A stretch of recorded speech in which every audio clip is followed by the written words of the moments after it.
Hola, ¿cómo están? Buenos días, buenas tardes y buenas noches. Son los rigores necesarios para iniciar un podcast. Sonido Capital abre hoy este espacio desde la Secretaría de Hábitat y Ordenamiento Territorial del municipio del Distrito Metropolitano de Quito. Estamos justamente en la capital ecuatoriana, en Quito. Nos alberga el Teatro Variedades, uno de los espacios culturales que regenta la Fundación Teatro Nacional Sucre, a quienes agradecemos especialmente por albergarnos, por recibirnos. Hoy vamos a tratar un tema que para muchos de nosotros es quizás una innovación, algo nuevo, o que no se ha escuchado mucho al respecto. Es el urbanismo feminista.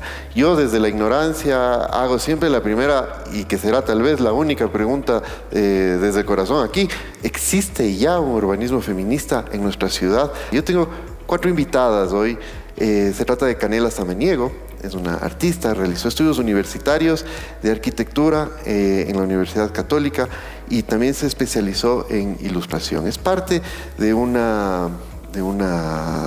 colectivo compuesto por arquitectas, compuesto por urbanistas, por gestoras culturales llamado Licuadora Gestora. Bienvenida, Canela.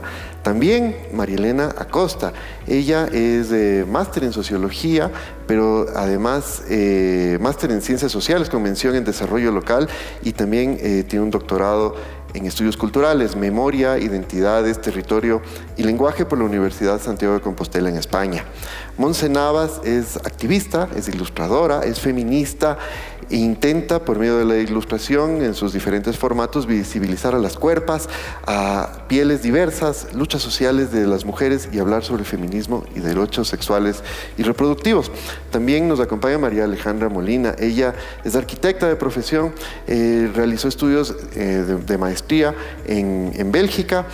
Cuenta con experiencia en planificación, gestión de suelo a nivel nacional y también local. Participó en la Agenda Hábitat Sostenible para el Ecuador 2036. La primera pregunta yo les había adelantado porque esto se hace también con trampas y es: ¿en qué momento, Canela, hiciste clic con esto, con la ilustración, con el urbanismo feminista? Bueno, yo primero tengo la responsabilidad de que estoy aquí representando a mi colectiva, entonces voy a hablar un poco de cómo nos juntamos y empezamos a trabajar sobre este tema, porque claro, somos 7 arquitectas que de alguna manera fuimos eligiendo este aspecto de la práctica profesional, que tal vez no es tan común, que tal vez no está tan desarrollado en el país como tú mencionabas al principio, pero que nos fue inevitable también por las experiencias que hemos vivido y por tal vez una ausencia de este tema en la formación, en nuestra formación como arquitectas.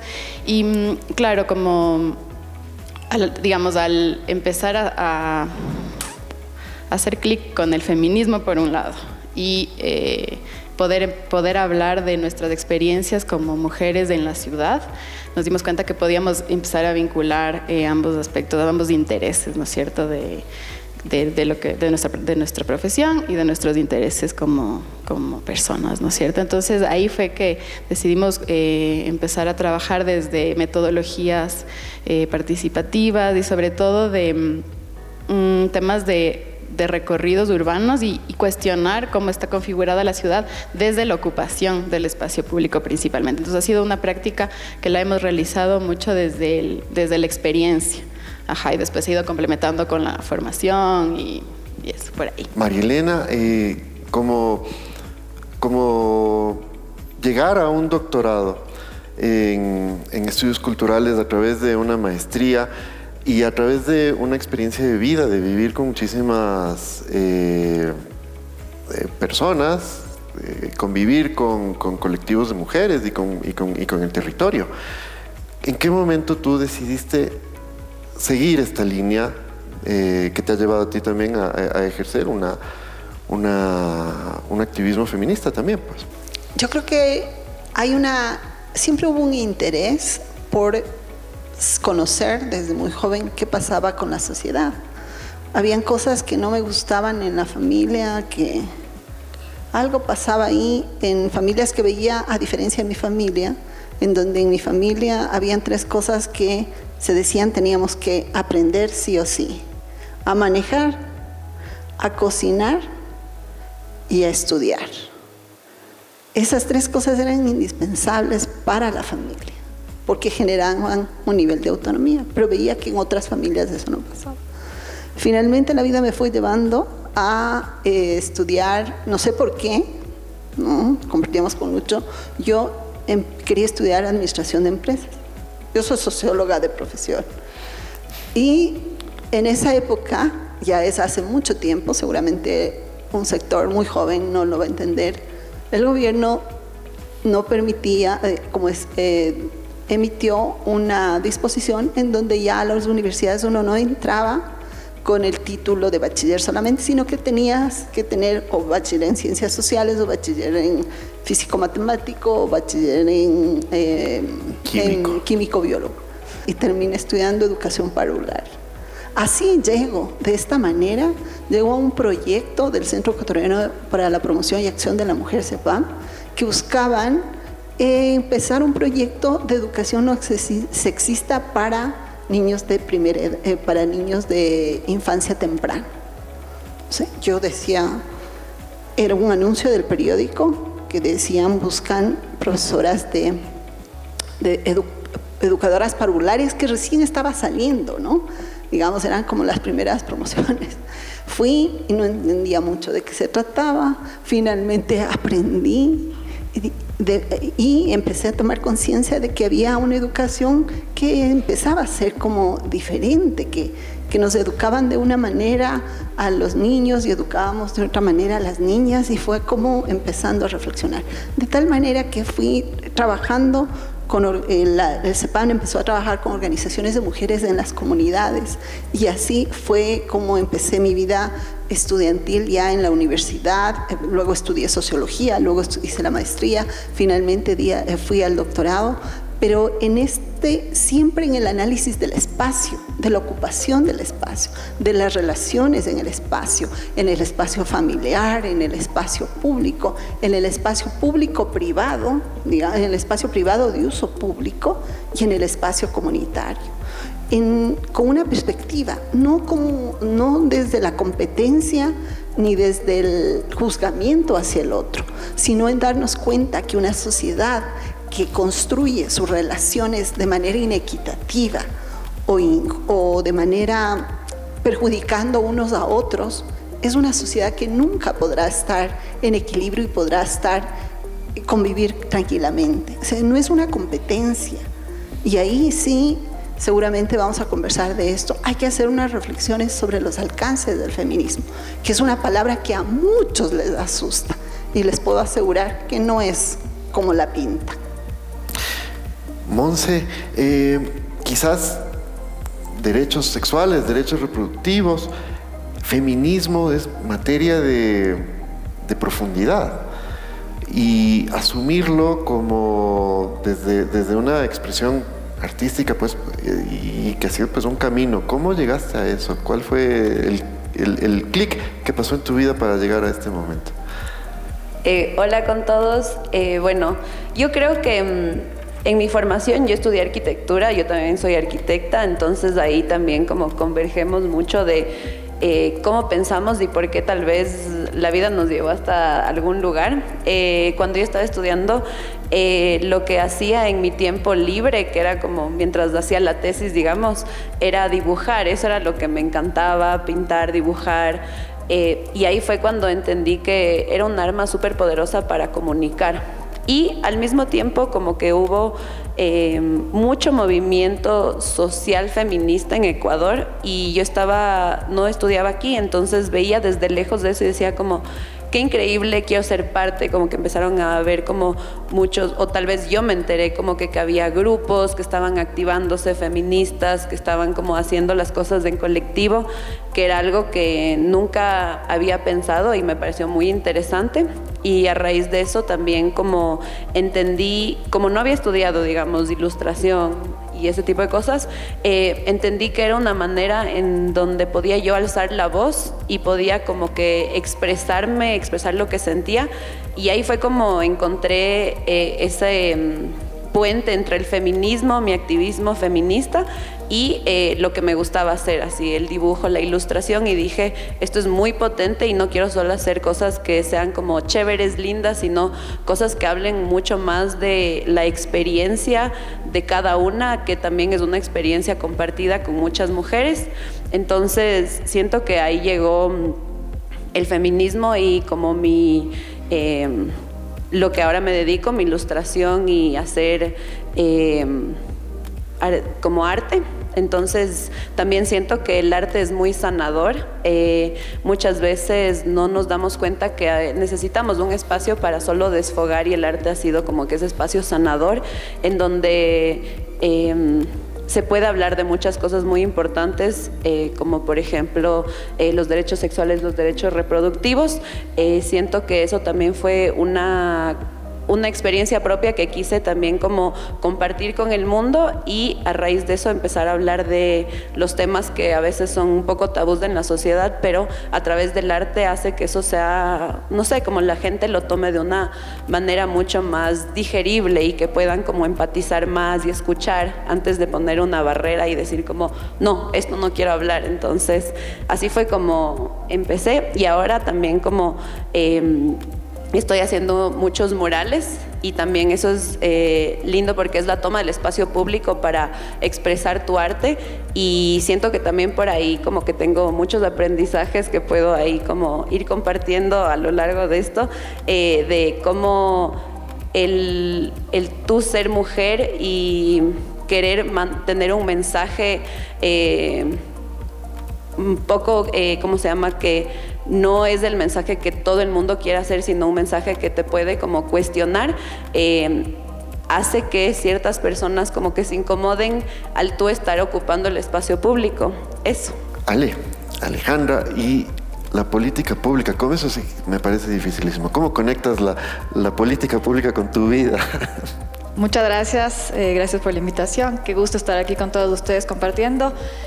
A ver, en principio, bueno, les quería contar, yo estudié afuera y realmente, aunque suene raro, quizás suena un poco tarde también cuando hice clic con mi profesión.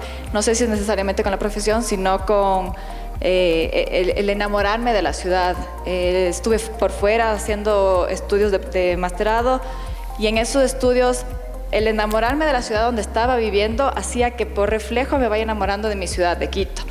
Ver un poco en ese entonces las carencias que yo veía en esta ciudad me hicieron ver qué es lo que yo quería apuntar para nuestra ciudad. Quería ver, en un principio dije, bueno, mi idea era quedarme, ya después pasó a quiero regresar y quiero hacer algo por la ciudad. Quiero hacer algo por esa ciudad donde nacimos, donde creo que tenemos 1 millón de temas por explorar y por explotar y que aún no los hemos hecho. Y es ahí donde entra justo el tema de la política. Desde ahora tengo por suerte la oportunidad de ser parte de un equipo, de ser parte de la Secretaría de Hábitat, en la que con todo el equipo hemos tratado de plasmar estas políticas públicas para tanto el desarrollo territorial como para el urbanismo como tal, como para poder generar y planificar espacios que sean para todos, que sean inclusivos, que contemplen cada uno de los roles que cada uno de nosotros cumplimos en la sociedad. Y creo que eso es un poco ahora lo que me da fuerza, un poco lo que me dejó de lado esa idea de vivir afuera y más bien llegar y querer plasmar todos estos conocimientos y estas cosas que cada uno de nosotros puede aportar dentro de la ciudad, y desde la planificación ver cómo podemos ir territorializando e ir evidenciando todas estas dinámicas, porque para mí si hay algo que es importantísimo más allá de la ciudad, de la infraestructura, es justo las dinámicas sociales que se dan en ella.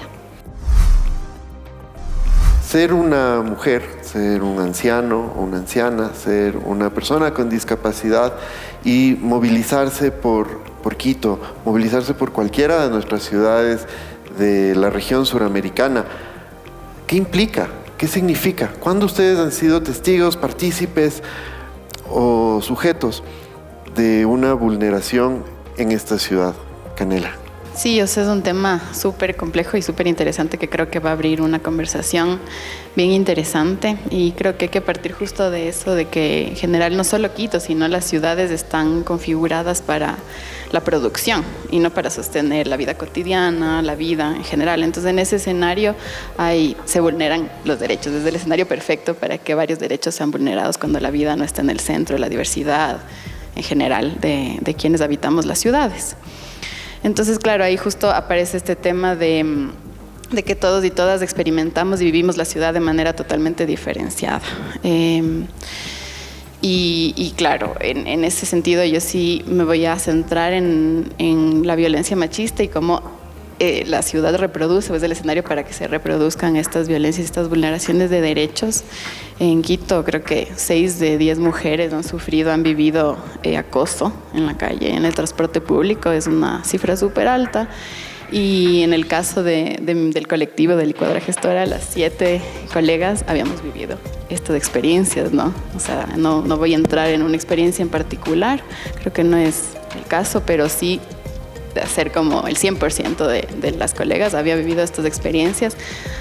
Además, digamos, teniendo el interés y la formación en relación a la ciudad y a la configuración de los espacios. Esto es ligando con la pregunta anterior, ¿no? Nos fue inevitable encaminar un poco nuestra práctica hacia allá, a intentar visibilizar y además transformar un poco esta realidad que vivimos la mayoría de mujeres en el espacio público. Y esa experiencia de un acoso, en contraposición, se encontraría ese derecho a la ciudad. Es un concepto complejo, es un concepto que se dice, que se divulga, y no siempre está cargado de la profundidad del contenido, de la experiencia y de la vida. Marielena, ahí, ¿qué es lo que tú podrías comentar? ¿Cuándo en esta ciudad se vulneran los derechos y qué es el derecho a la ciudad? Yo creo que ahí hay varios temas, y una de las cosas que siempre resulta cuestionable es cuando hablamos de violencia en el espacio público. Y se dice, no, pero todos podemos estar violentados. Los hombres también pueden ser asaltados, los hombres también pueden ser golpeados. ¿Cuál es la diferencia? ¿Por qué ustedes insisten en visibilizar eso? Y es que, lamentablemente, para las mujeres y las niñas está relacionado con la sexualización de la violencia. Es decir, hay actos de violencia sexual, el acoso, ¿no? El exhibicionismo, el acercamiento con palabras soeces cuando estás sentada en una banca, cuando caminas por la calle, cuando tomas el bus, en el bus cuando está repleto, los roces. Es decir, está relacionado con eso. Si es que a ti te asaltan y estás en un lugar solitario, también te violan, ¿no? Si a un hombre le asaltan, le golpean, ¿no? Le pueden agredir de esa manera.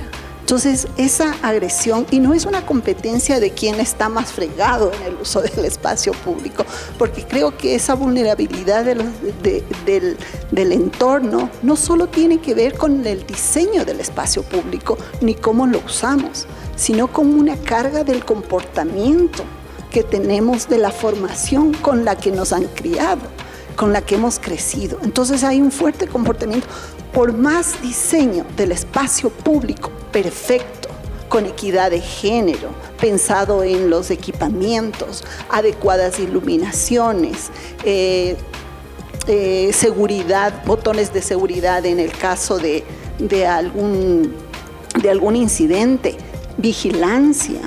Y ahora, bueno, la iluminación ahora también es un problema que añade la vulnerabilidad y las violencias en el espacio público. Aunque haya todo eso, diseños perfectos, sí, la conducta y el comportamiento no cambia.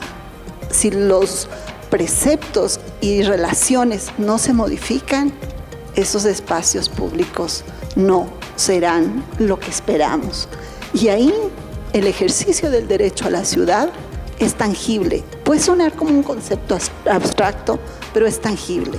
Es la posibilidad de caminar con tranquilidad. Es la posibilidad de sentarte en un parque a respirar sin sentir miedo, sin tener que estar mirando a un lado y al otro a ver qué sucede, si alguien te agrede, si te van a asaltar.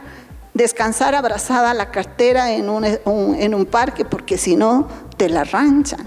Entonces, en la cotidianidad, en cada momento se ejerce el derecho a la ciudad, y ese derecho está vulnerado porque no podemos vivir ese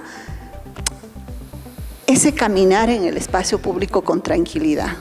Y con todo esto, con lo que dice Canela, con lo que dice María Elena, me parece, Monse, que tal vez haya que aterrizar a esa mujer afrodescendiente, a esa mujer indígena en esta ciudad.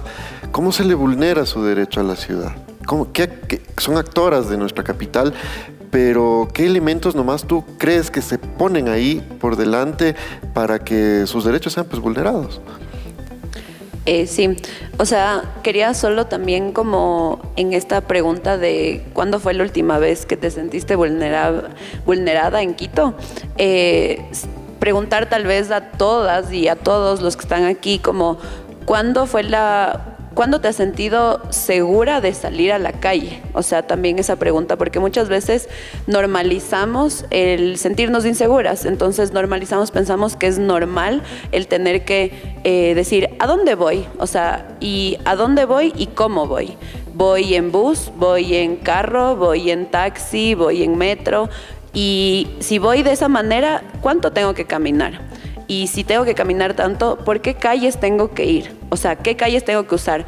¿Tengo que usar la calle que me lleva directo, pero es la más oscura? ¿O me tengo que hacer la vuelta a las 3 cuadras porque sé que por esas otras 3 cuadras que me toma más tiempo, sé que voy a ir más segura porque está alumbrado y la otra calle no está alumbrada? Entonces, muchas veces siento que lo que pasa es que normalizamos todas estas violencias y pensamos que eso es vivir en Quito. O sea, eso es vivir como mujer, tal vez vivir como una persona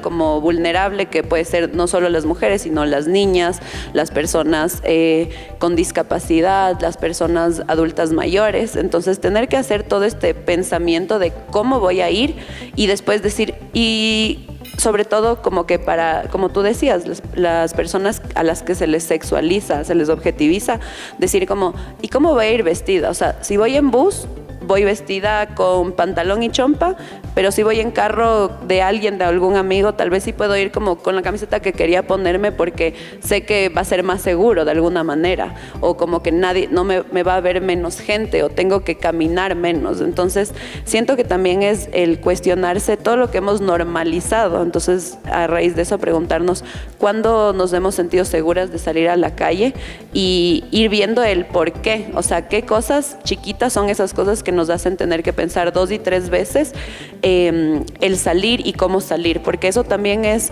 un montón de tiempo que tienes que estar como pensando y es trabajo. O sea, no es igual, no sé, no creo que todo el mundo, todas las personas, todos los grupos tengan que pensar de la misma manera tanto tiempo como hacer sus recorridos. Entonces, por ejemplo, ahí entra tu pregunta, decir como una mujer afro, ¿qué cosas tiene que pensar? Por ejemplo, cuando sale, o un hombre afro, por ejemplo, si es muy de noche,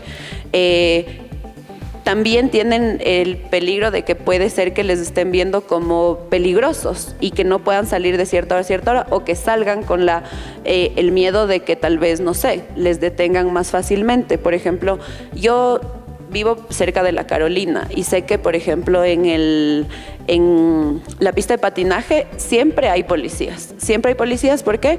Porque saben que ahí, piensan que ahí siempre van a encontrar drogas. Entonces, en ningún otro lado de la Carolina está tan como seguro, no seguro, porque no, esa no es la palabra, sino tan como lleno de presencia policial como esa parte, porque piensan que la gente que hace skate también usa drogas, y si están ahí van a como poder cogerles. Y sobre todo, no es que le ven a un blanco mestizo que está haciendo skate como que tal vez es como que, no sé, tiene un cierto tipo de ropa y a ese le van a coger, sino más bien es como que a las personas que se ven más empobrecidas, su aspecto es tal vez otro aspecto, o sea, son afro, cosas así que pasan, ¿no? Entonces yo digo como Yo no podría hablar desde la experiencia de una mujer afro o de una mujer indígena, pero lo que sí me parece importante es justo eso, decir como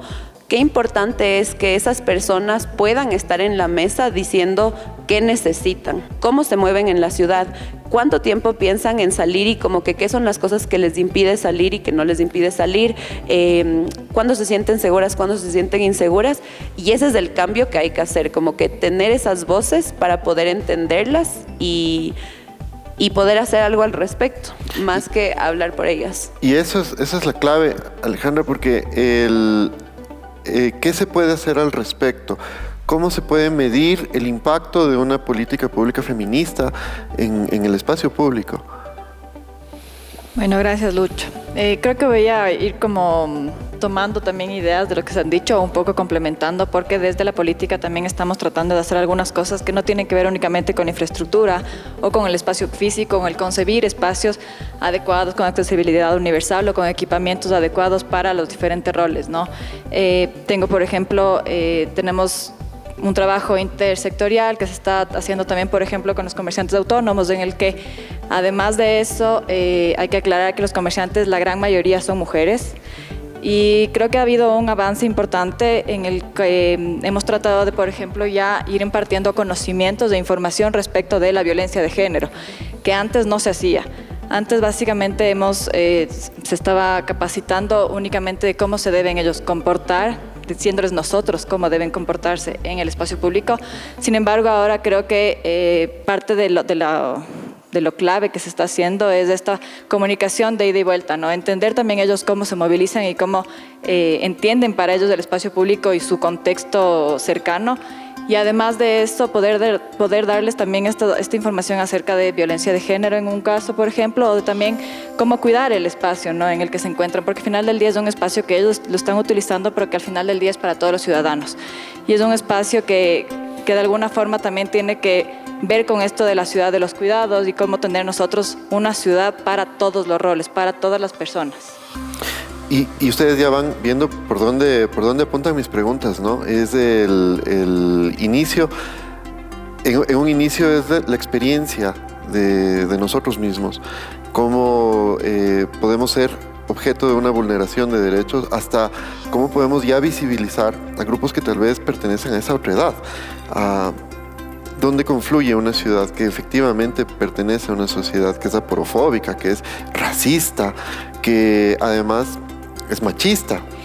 El punto que estábamos nosotros tratando se refiere, por ejemplo, porque Alejandra nos refería a las compañeras comerciantes autónomas, y yo conectaba con este gran colectivo. Quito es una ciudad que no se forma solamente por quiteñas y quiteños de nacimiento, también es objeto de una gigante migración, y muchas de las mujeres que se dedican al comercio autónomo regularizado, por ejemplo, en comercios y en mercados, se pueden notar, se pueden identificar también con otras ciudades, con otras latitudes, y muchas veces se enfrentan a una ciudad machista, aporofóbica y racista, que es lo que se está haciendo desde esta capital para cambiar quizás las nuevas generaciones, para darle una nueva forma, una nueva vida a estos fenómenos y quizás mostrarnos algo de una luz al final de este túnel, Canela.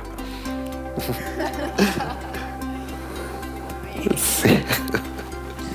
O sea, bueno, yo también, digamos, agregaría a esa diversidad que tú mencionas, o sea, que Quito además tiene un montón de parroquias rurales.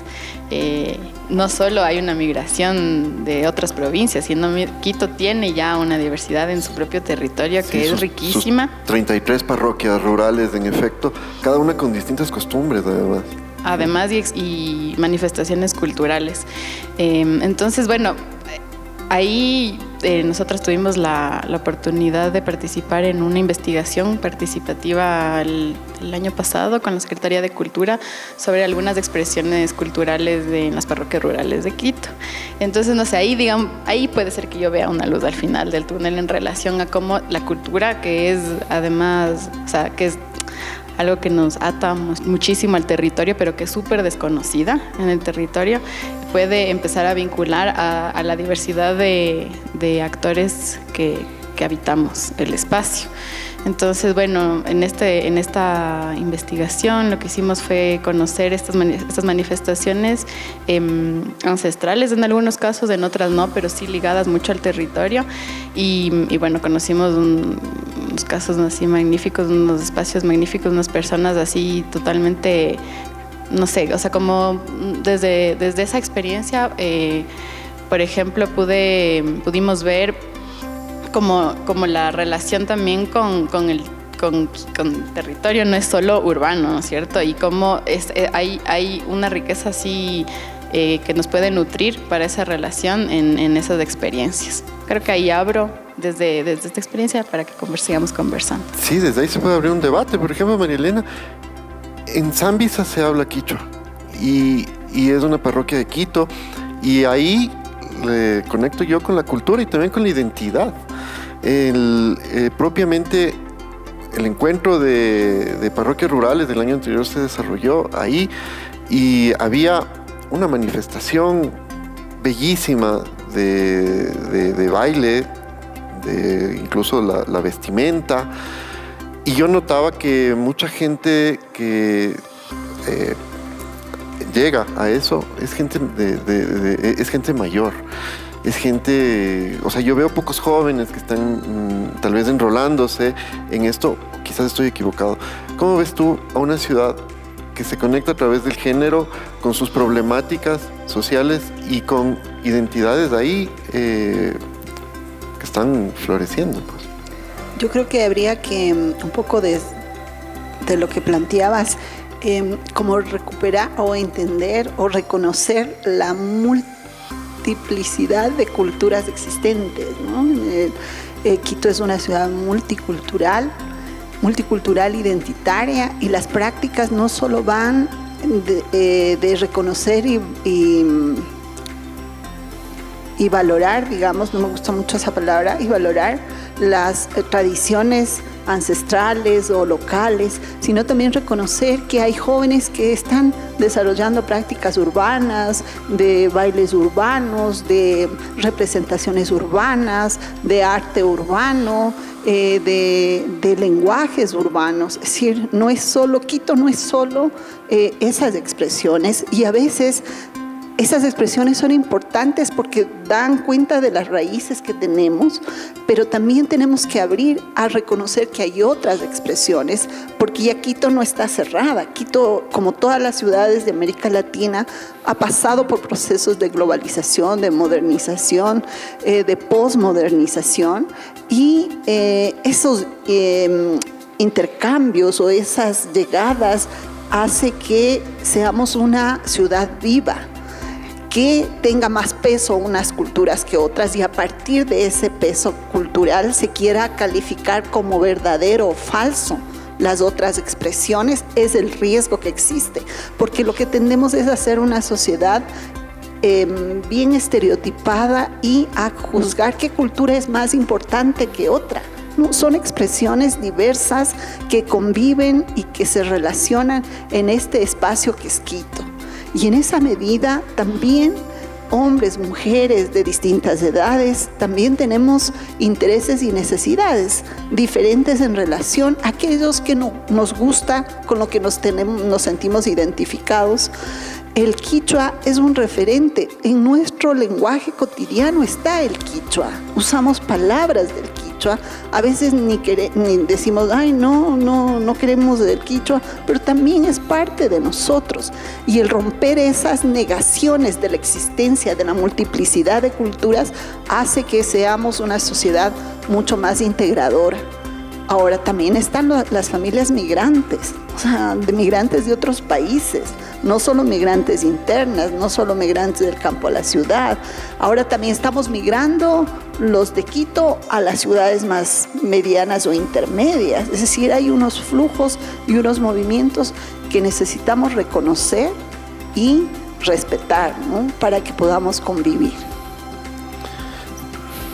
Yo solo quería, en el sentido de todo lo que dijo María Elena, un poco aportar también que deberíamos quizás cambiar un poco nuestro paradigma de cómo hacemos la planificación, ¿no? O sea, siempre planteamos hacia dónde debe ir la ciudad o cómo debe ser, dónde deben estar los espacios públicos o dónde se debe desarrollar todo lo cual la actividad.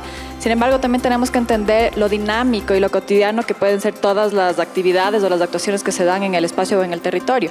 Y en ese sentido, obviamente, la planificación tiene que también tener esta flexibilidad de quizás tratarlo al territorio, tratar la ciudad como un laboratorio de experimentación, ¿no?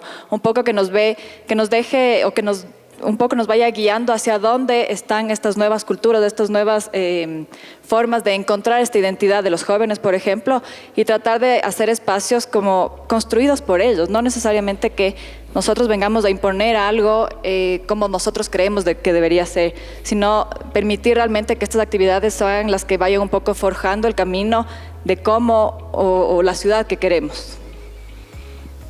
Sí, o sea, súper interesante lo que dices, Mariale, porque yo estaba pensando justo en cómo se cambia, o sea, la planificación usualmente se hace a través de profesionales o técnicos que dicen, creemos que esto es lo que se necesita para la ciudad. Pero justo el pensar como que cómo hacer un urbanismo feminista o como más inclusivo, más equitativo, más seguro, es literalmente como entender cuál es el rol de la persona técnica y la profesional y cuáles son sus límites, porque no siempre lo que proponen puede ser lo mejor, sino como que limitar como que primero la escucha, o sea, escuchar y decir como, o sea, hagamos esta planificación, pero como decía la Cane, como con estas metodologías participativas, que esa me parece como una respuesta bastante importante e interesante que antes no se daba, ahora está dándose un poco más, pero es como implementar eso como política pública, que todo sea participativo. Sería súper interesante, obviamente difícil, más trabajo, sí, más, hay que cambiar muchas cosas, pero yo siento que eso es justo el feminismo, o sea, el feminismo es la apuesta de cambiar todo, de cambiar el mundo, de a poquito. Entonces, ¿en qué espacios yo puedo cambiar algo? ¿En qué espacios puedo yo incidir en algo? Entonces, porque ya se ha hecho todo en un sistema y vemos que no es del mejor y que no está funcionando y que está dejando a muchos de lado, pero entonces ir cambiando estos paradigmas de cómo se hace la planificación. Me encantaría, por ejemplo, saber como que niños de 5 a 10 años, ¿qué sueñan? O sea, ¿con qué tipo de ciudad sueñan? O sea, ¿se ha hecho alguna vez de eso? ¿Se les ha preguntado y se les ha dado esa oportunidad de también como proponer, decir como que qué es lo que necesitan, o sea, las adolescencias, o sea, y sabiendo que en esos grupos y en esas adolescencias y en esos siempre hay diferentes subgrupos, digamos, entonces ir preguntando como que qué necesitan esas personas. Por ejemplo, otra cosa que me parece súper interesante y que pasa mucho es y que a mí me parece que debería también ser parte de la planificación, o sea, de escucharles, es a las mamás solteras. O sea, como que hay en Latinoamérica el 85% de las mamás son solteras. Entonces es un grupo gigante que necesita un montón de cosas y que, no sé, o sea, están también tan llenas de tareas de cuidado, trabajo, sostenimiento, que tal vez no tienen el tiempo de decir como, oigan, necesito esto. Pero sería súper interesante hacer una mesa redonda en donde ellas nos puedan decir como qué necesitan, o sea, qué necesitan, qué es importante para ellas, cómo se mueven en la ciudad, ese tipo de cosas, o sea, como que ir viendo cuáles son los grupos importantes a los que queremos darles esa prioridad y decirles como, por favor, díganos qué necesitan, y ahí recién a partir de eso decir como, bueno, yo como profesional, yo como técnico, escuchando esto voy a implementar mis conocimientos para poder darles lo que mejor, o sea, lo que mejor se pueda. Entonces, no sé, eso me pareció súper interesante como ir pensándolo. Sí, yo creo que a mí me parece interesante lo que planteas de esa diversidad de voces puestas en la acción en relación a la planificación. Pero a veces sí ha habido momentos en donde se han generado espacios de convocatoria, apertura, desde establecer presupuestos donde la gente opine dónde se debe construir, grupos de trabajo con mujeres en los barrios, etcétera. Pero son instancias que no duran en el tiempo Y lo que debemos encaminar o la invitación sería a quienes tengan la posibilidad de hacerlo es que se constituya una política pública.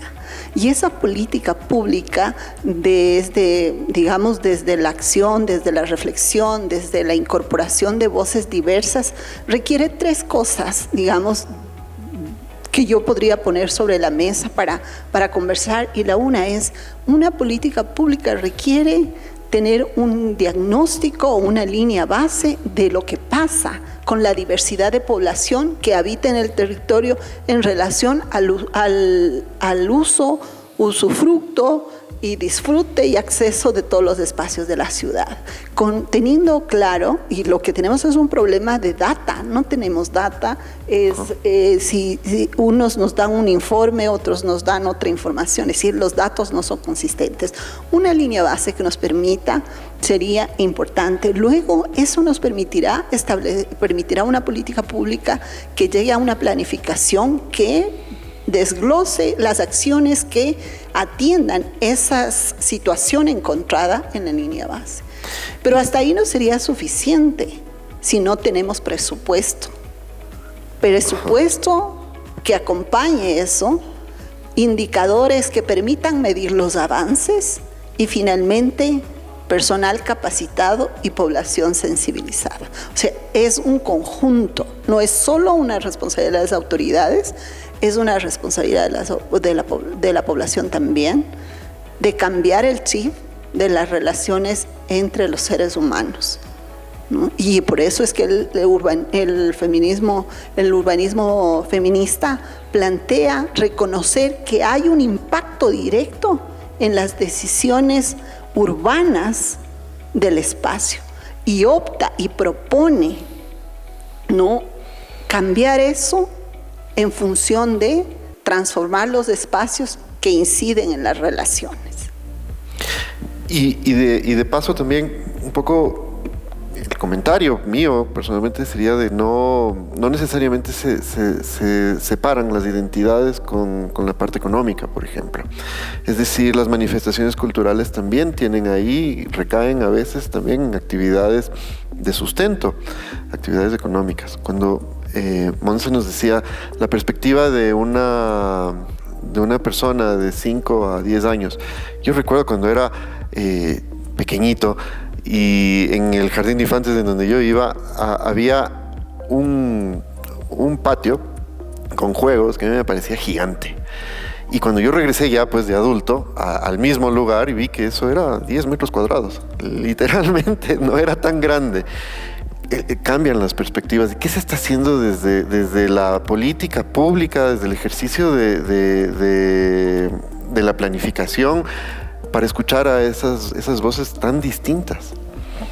Bueno, tuvimos la oportunidad de tener un primer ejemplo, un primer piloto, digamos, respecto de esto. Trabajamos con 4 unidades educativas municipales. En estas 4 unidades educativas, llegamos un poco diciendo qué vamos a hacer, que no sabíamos qué esperarnos realmente de esto. Empezamos un poco desde la oficina a tratar de idear cómo podíamos llegar a los niños, porque eran niños hasta de 10 años, y cómo poderles transmitir también lo que nosotros es un poco chino avanzado, cómo poderles transmitir a ellos qué es la ciudad y tratar de extraerles las respuestas lo que ellos hubiesen querido responder, obviamente, pero a partir de unas preguntas que para nosotros eran decisorias desde la perspectiva de la planificación. Y en ese sentido hicimos un taller con varios grupos de niños en las diferentes escuelas en los que ellos pudieron ir mapeando las cosas que les dan miedo, las cosas que no les gustan, los lugares donde los ven sucios, los lugares donde les parece que los autos van muy rápido, los lugares donde ven muchos animales, por ejemplo, que no tienen un dueño, y lugares donde específicamente se sentían inseguros. Fue muy interesante, fue muy enriquecedor el proyecto, digamos. Tuvimos unas respuestas que no nos imaginábamos realmente. Uno piensa que un niño tan chiquito no puede contarnos tanto, pero en realidad nos cuentan un montón de cosas, y sin estos vendajes o estas capas que ya tenemos, obviamente un poco más de adulto, Y a partir de esta experiencia que tuvimos con estos niños, de los que pudieron mapear cómo ellos se sentían en los entornos de sus escuelas, porque obviamente parte de la planificación y parte de lo que se quiere obviamente en esta administración es que por lo menos los niños lleguen seguros a sus escuelas, ¿no? Entonces, dentro de este entorno ellos pudieron mapear esto y a partir de eso generamos una política para que ya se vayan implementando dentro de los diferentes planes que tenemos desde el municipio, se vayan implementando algunas estrategias para, obviamente, tener una ciudad de los cuidados y tener un entorno seguro para los niños en el que pudimos actuar ya tanto en infraestructura como para el tema de mejorar la seguridad vial, como también en temas ya de, por ejemplo, tuvimos capacitaciones con la UBA, como para que nos diga efectivamente cómo funciona todo el tema de la fauna urbana, tuvimos también algunas capacitaciones con ambiente, también con la gestión de residuos. Entonces, a partir de un proyecto que para nosotros era chiquito, realmente ya se están consolidando cosas muchísimo más importantes para la ciudad y se está tratando de plasmar ya en un plan para que se pueda replicar a lo largo de todo el distrito. Pero efectivamente creemos que así como lo hicimos ahora con estos niños de las escuelas municipales, lo vamos a hacer obviamente con otros grupos prioritarios, porque también efectivamente nosotros no conocemos todas las necesidades que tiene el resto. Y bueno, ya para ir un poco finalizando, este espacio tiene siempre un límite con el tiempo, eso es terrible. Pero aparte de eso, creo yo que podemos suscitar alguna última reflexión. No quería dejar yo suelto el concepto del sendero seguro. El sendero seguro es una propuesta que inicia en Quito a través de la recuperación de algunos espacios públicos. Desde la perspectiva del urbanismo feminista, ¿tú estás a favor, de acuerdo? ¿Te sientes tranquila con la implementación de estos senderos seguros? ¿Qué le hace falta de pronto, Canela? Pero así, dale. Bueno, o sea, sí conocemos un poco del proyecto, tal vez no a profundidad, pero como retomando un poco el hilo de María Elena, o sea, obviamente estos proyectos necesitan diagnóstico, necesitan activación, participación, mucha participación, indicadores, evaluación y tal vez unos reajustes, ¿no es cierto? Entonces, claro, creemos que es una apuesta interesante y necesaria, siempre y cuando se incorporen las voces, siempre y cuando la metodología apunte a incorporar las voces y a impulsar este uso más democrático del espacio, que es como lo que apunta, no solo democrático, sino también cuidador, en el que podamos estar seguras, podamos incluso, por ejemplo, divertirnos, expresarnos en la ciudad que es nuestra. Eso puedo decir ahorita. Y en ese mismo sentido, ¿se puede evaluar ya la calidad de estos espacios dentro de la capital, dentro de la ciudad? Yo creo que es incipiente, digamos, ha habido mucho tiempo de discusiones, de reflexiones, pero de la acción práctica creo que todavía es incipiente. Yo creo que estamos en el camino y yo creo que hay profesionales dentro de las administraciones públicas que tienen ya estos conceptos, estas herramientas en sus manos y que intentan con mucho esfuerzo, porque no es fácil la administración pública. Yo siempre digo, una cosa es con violín y otra cosa con guitarra. Desde la academia no es fácil, pero no creo que sea tan difícil como la administración pública. Yo creo que hay algunos desafíos. En algunos países ya existen. Tenemos las auditorías caminables, es decir, donde se hace un análisis de lo que pasa. Tenemos también el índice de caminabilidad que se ha ido aplicando, que es más un tema más técnico. En las auditorías caminables se hace con las mujeres, con la gente. Hay unos ejercicios que se hacen, ¿no? Nos vendan los ojos y nos llevan a la calle. Y entonces ahí caminamos a ver qué tal. Esa experiencia se hace con los funcionarios públicos para que puedan caminar con los ojos vendados por la calle, que crucen una calle y experimentemos eso, porque a veces con la experimentación o poniéndose, como se dice cotidianamente, poniéndose en los zapatos de las otras personas, se tiene más comprensión. Creo que estamos en el camino. Yo creo que no hay que perder la viada. Los colectivos, las colectivas, los movimientos de mujeres, las expresiones profesionales, con sus matices, con sus tensiones, porque estamos en un mundo en donde eso también es parte. No hay que tenerle miedo al conflicto, hay que saber gestionarlo. Estamos en movimiento y esto es resultado de muchos años, de muchas mujeres, de nuestras ancestras, ¿no?, que han recorrido este camino para que nosotras estemos ahora sentadas pudiendo abordar estos temas. ¿Y qué debería pasar para llegar, Monse, a promover en realidad, en efecto, una interactividad dentro de la diversidad, dentro de las distancias también que existen entre los ciudadanos? ¿Y cómo debería alcanzarse un bienestar para las mujeres que son transeúntes en Quito? Sí, yo creo que también existe, o sea, hay que entender que el feminismo, el enfoque de género, el enfoque feminista, no es excluyente, sino más bien es incluyente. O sea, trata de incluir a todo el mundo, trata de incluir a las personas que son de grupos vulnerables, invisibilizadas históricamente, marginadas. Entonces, no tenerle miedo a esto de como de urbanismo feminista, ¿qué quieren hacer como con mi ciudad porque es mía? No, sino más bien como decir cómo yo también me relaciono con eso sin dejar de, o sea, sin tenerle miedo solo porque dice la palabra feminista, como decías, sino más bien decir como tenemos que todos y todas y todes estar vistos, representados, porque así es como construimos de una manera más colectiva y de una manera en donde todas y todes nos sintamos bien y representados y escuchados sobre todo.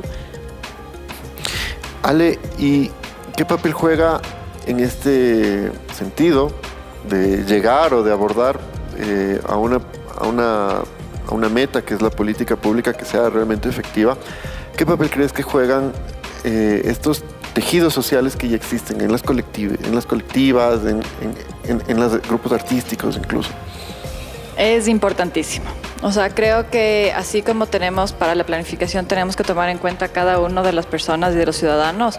Estos colectivos de alguna manera nos están dando una ayuda, han hecho un poquito más o han hecho algo diferente a lo que nosotros no hemos hecho. Y creo que el vínculo constante con ellos es muy importante. Creo que va a ser de muchísima ganancia para la ciudad. Por ejemplo, en este tema de los senderos seguros, efectivamente es algo incipiente, es algo que tiene que replicarse a lo largo de todo el territorio, es algo que por lo pronto ha sido únicamente acciones de infraestructura que tienen que venir acompañadas efectivamente de la apropiación, efectivamente de que los colectivos vengan y puedan también como ser parte de este espacio. Tenemos que también desde la municipalidad darle fuerza para que conjuntamente con los colectivos nuestras diferentes dependencias puedan tener actividades también que den servicio, que den soporte a estos espacios que en la parte de infraestructura han sido ya mejorados, pero estos espacios mejorados sin la ayuda de los colectivos o de los ciudadanos no va a ser posible. Yo con esto quiero agradecer, dar por finalizado este podcast, este primer episodio que además se inaugura, que es el Sonido Capital. Agradecerles a Canela Samaniego, a Marielena Acosta, a Monse Navas y a Ale Miranda. Molina, perdóname. Le cambio el nombre a todo el mundo, no se sorprendan que esto suceda también aquí. Ale Molina. Y esto, son ahora portavoces del Sonido Capital, que sigue siendo una pregunta: ¿a qué suena Quito y qué será lo que nos termina sonando a nosotros después de estas conversaciones? Les agradezco muchísimo por esta mañana. Sonido Capital, Secretaría de Hábitat y Ordenamiento Territorial.